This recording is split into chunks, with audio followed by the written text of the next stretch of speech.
सही मुस्लिम में हदीस है, नबी सल्लल्लाहु अलैहि वसल्लम ने इरशाद फरमाया, वो शख्स कामयाब हो गया, उसने फलाह पा ली।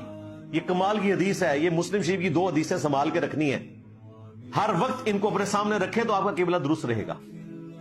उसमें से पहली हदीस यही, वो कामयाब हो गया, उसने फलाह पा ली, जिसने अल्लाह की इताअत इख्तियार की और अल्लाह ने उसे बकदरे जरूरत रिज्क दिया, बस 2 वक्त की रोटी पूरी होती रही और उसने उसी पे कनात कर ली, वो कामयाब हो गया।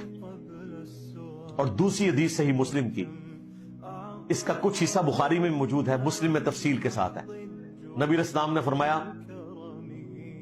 कि हमेशा अपने से स्टेटस में निचले वाले लोगों को देखो, शक्लो सूरत में, माल में, यूं तुम्हें अल्लाह ताला की नेमतों के ऊपर शुक्र करना नसीब होगा, वरना नाशूरी की जिंदगी गुजारोगे।